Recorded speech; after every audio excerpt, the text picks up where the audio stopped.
Now you need to go. I'm gonna make it clear to everyone, because I'm gonna dedicate my life to making sure that everybody knows the truth. Believe it. You can't hide who you really are forever.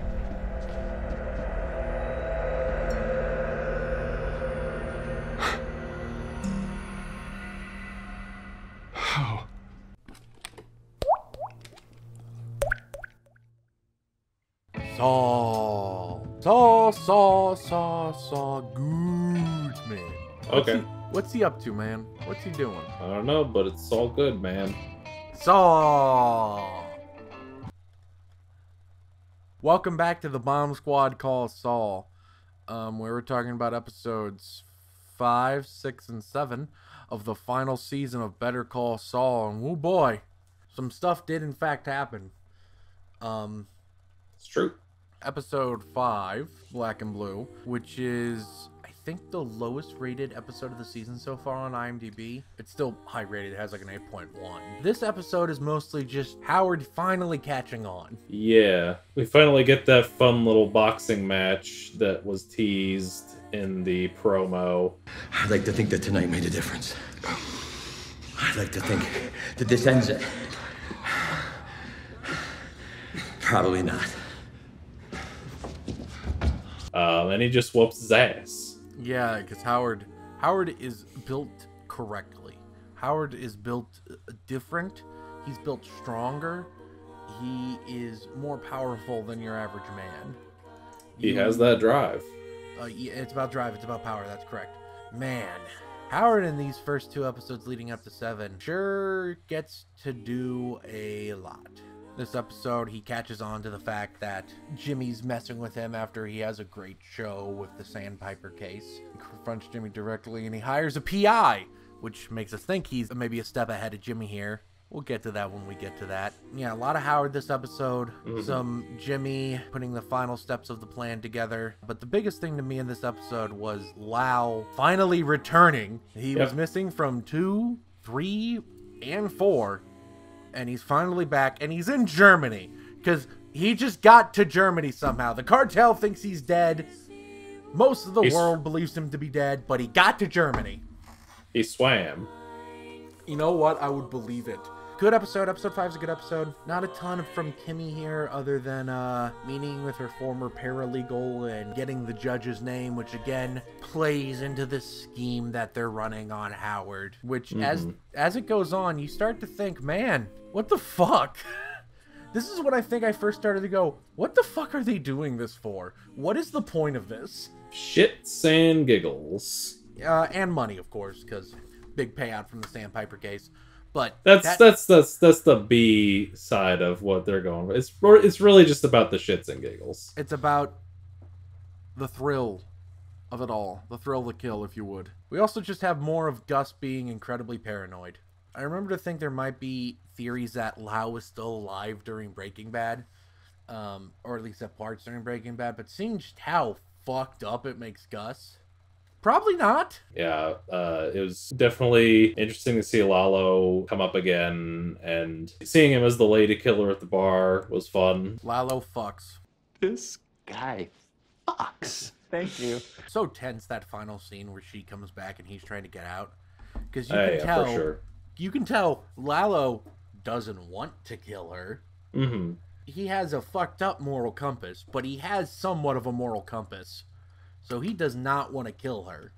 Good episode. We can move on to episode 6, Axe and Grind. Episode 6, I think, has an interesting start. It has a cold open with Kim as a child, and she's just been caught shoplifting. And her mom puts on a big show with the shop owner, but then they go back to the car, and she's like, hey, got you something. Hey, relax.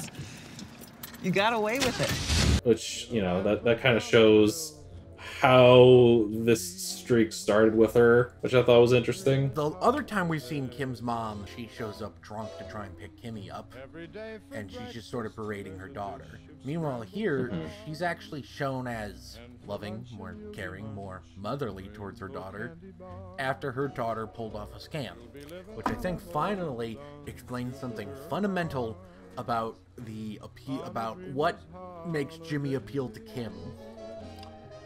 I'm assuming that situation we saw in this teaser was a reoccurring thing in her childhood.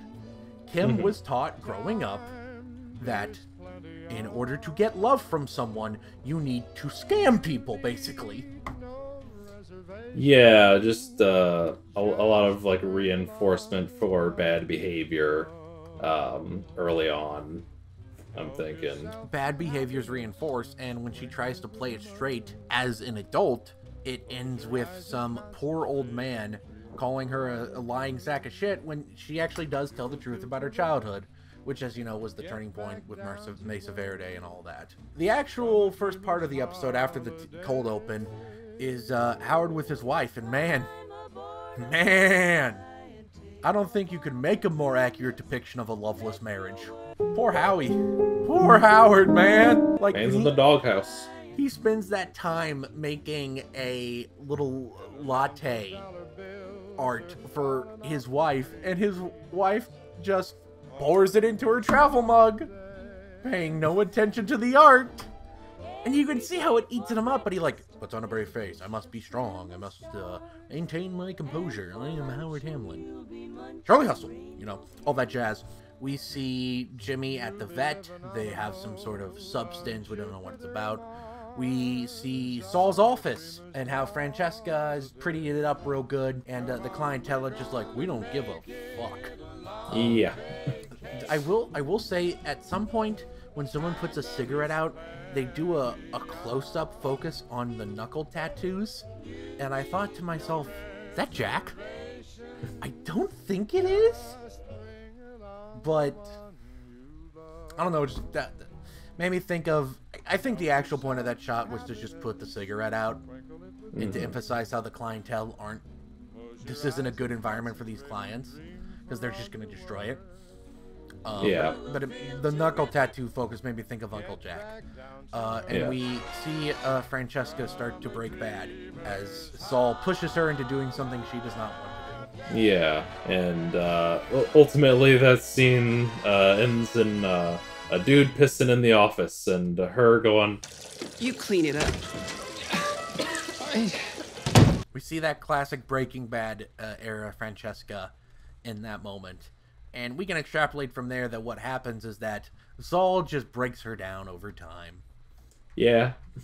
We see Howard meet with his private investigator, see that the cash was withdrawn. Cliff Maine offers Kim a chance to go to a non-profit thing. Like, her non-profit thing is like maybe really making some inroads here. It might actually become a big thing. Mm-hmm. And yeah, that's like their whole thing that they're getting excited about as they're getting ready to put the final piece of the scheme into full gear. Lalo has a situation in Germany where he chops off a dude's leg. Like you do.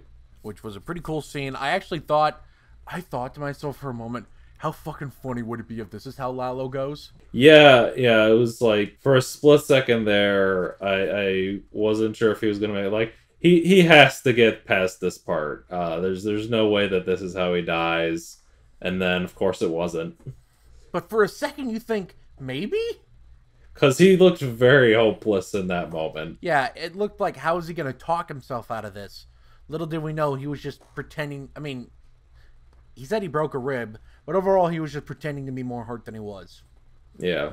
I will also say the beginning of the Germany scene has a shot where Kai, I think his name is splitting a piece of wood with his pickaxe, but it's a match cut from the shot right before, which is Jimmy and Kim making out. Mm-hmm. And if you look at the way the shot goes, it basically, the axe would go perfectly right between them. I think that's symbolizing something that is going to come up here. I'm worried about, well, at that moment I was worried about Kim. I don't want to try and get too much into my thoughts about episode 7. Just know that episode 7 changes things. Everything changed when the episode 7 attacked. Literally, though. And then, the very end. Hey, Jimmy. Flag on the play. You're not going to believe this, but I just ran into Casemiro, the real one. He broke his arm. Are you serious? The guy has a giant cast On his left arm. So, we're going to pull the plug, and we are going to live to fight another day. And Kim driving to a golden career opportunity that she can use to help so many people, which was part of her justification for doing this, mind you. The money they can get from the Sandpiper case, she could use to help with her pro bono legal work. But because there's a chance the scheme might fall apart, she literally does a U-turn, turns around, bad choice road, and I messaged you after watching the episode saying, you know the episode of TV's good when you're literally shouting, no, no, no, at the end of it. Which is literally what I was yelling at Kimmy. I was like, don't do this! She's got us. That's who she is. Yeah, as I discussed, I think in the first or second volume of this series, it's been inherent to who she is that these scams are good for her. Okay, you want to get into episode 7? Yeah, let's just go right into it. This is when shit hits the fan. Indeed. A lot of shit happens. They pull off the scheme on Howard perfectly. Yeah. And just like that whole sequence of Jimmy getting the band together on short notice was just so fun to watch. Just like everything getting put into place. He's just like pulling the videographer from his class and getting like everybody together in this quick moment. And like we have this wonder of everything being pulled together. And it just shows like the hectic nature of the situation. And then they show them doing the photos, and Kim's like, "Wait, no shit, we have to redo this. You have to have the thing showing. Blah, blah, blah. Get the shoes out of the shot. Shit." I will say, when I was watching, when they cut to the scene of the videographer, who I guess works at that university's film media equipment center, and one of the students says, "Hey, the professor says we could use that good camera," and he's just like, "No, no, no, no, no, no. The good cameras, those are for the few, the proud, The auteurs. And I no joke, Tim, out loud said, "Shut the fuck up." I like had dramatic flashbacks, Tim. I'm pretty sure you and I both know people like that from film school. Oh yeah, no, that is definitely a film school thing. I mean, granted, like our experience of film school was like the higher end equipment was reserved for people who had taken classes that gave them higher end access. But there's definitely like an air of people who they get more egomaniacal the more they think of themselves as auteurs, whatever the fuck. Exactly. For the record, it is a good thing that you don't get access to higher level equipment until you know more. That in of itself is fine. It's this guy's framing device that made me angry. yeah, exactly. And thank God that Warner kind of relieved it for me. I love the actor guy who, when he gets a cast, he's like, "Not here, not here." The plot thickens. This changes everything. Nothing changes. I just love everything about that scene. I love Saul doing his little jog run to get to the PI in time. I love that the makeup artist was dressed for Dark Crystal. You wander too far from the Shire. We're in rehearsals. It's a live-action musical tribute to the Dark Crystal. That was great. And more than anything, I loved how simple visual storytelling. How do we know that the private investigator is in Jimmy's pocket? Quick, simple shot of him throwing the photos into his car. That simple. Good visual storytelling. Mm-hmm. This is just the first 15 minutes of the show that the episode that we've talked about. But I'm not done yet! The next part is almost entirely in the offices of Hamlin, and McGill. And this is when the scheme really hits full throttle. The plan was to drug Howard using that topical thing to make him look coked out of his mind.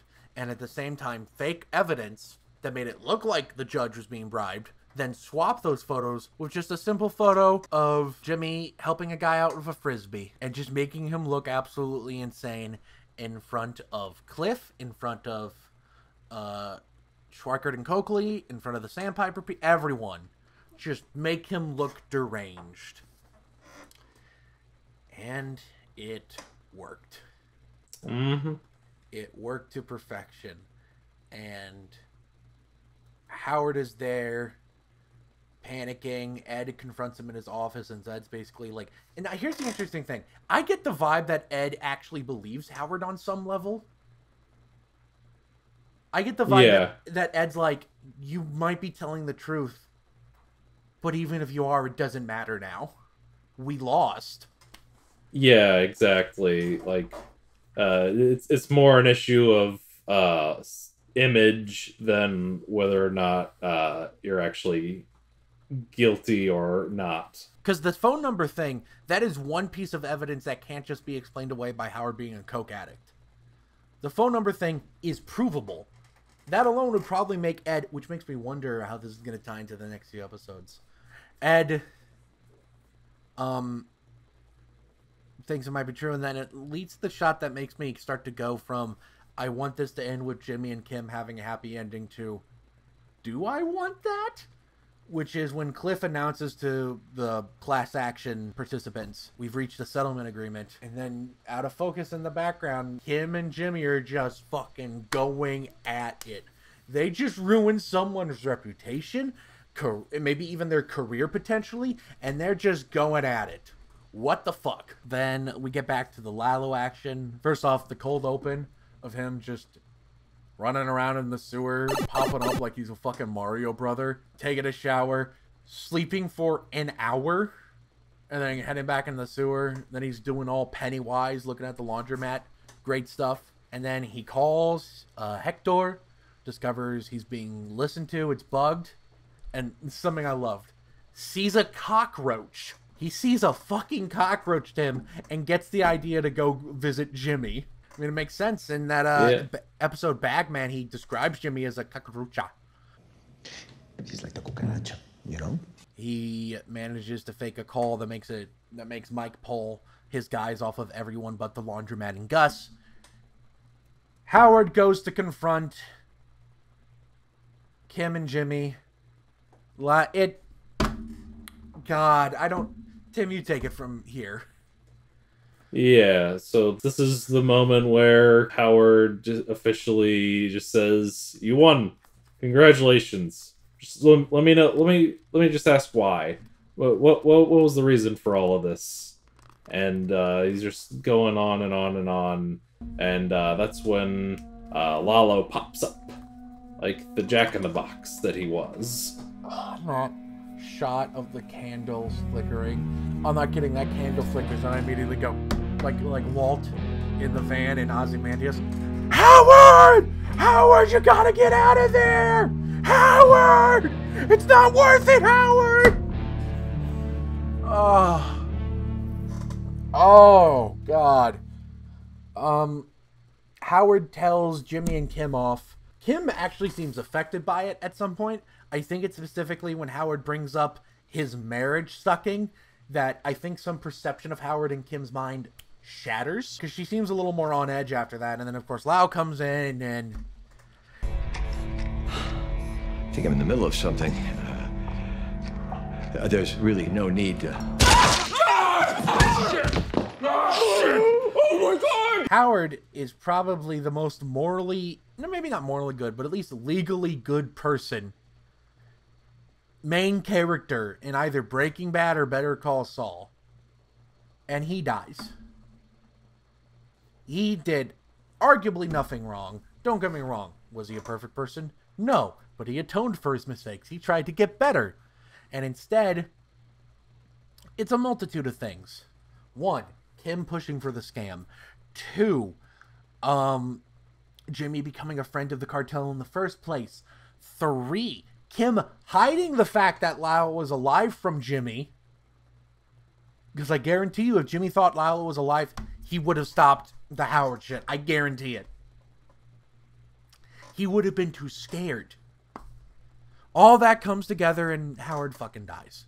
And I cried, honestly. Nacho's death got me, and this one got me too. Howard did not deserve this. And that was the moment where me becomes maybe Jimmy bad. That is a moment where I went, do I want a happy ending for these assholes? Maybe I don't anymore. What about you, Tim? How did that make you feel?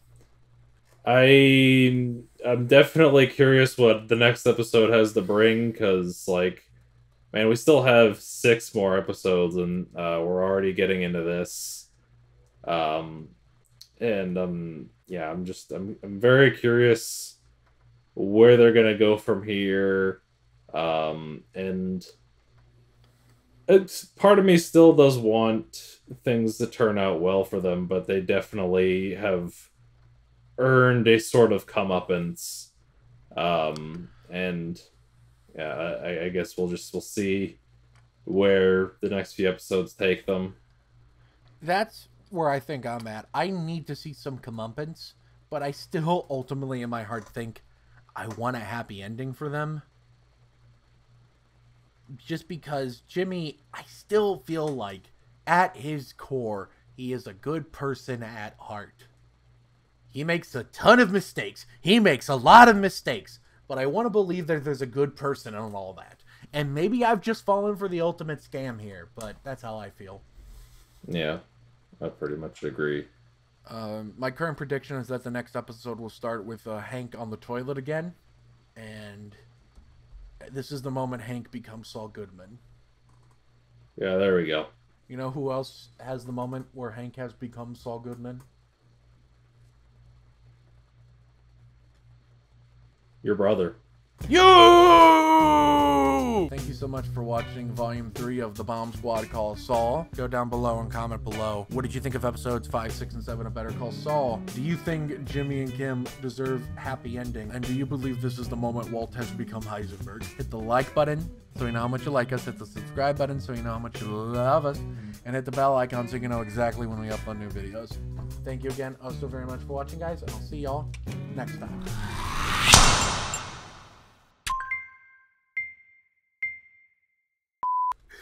Just like Tim saying, shut the fuck up.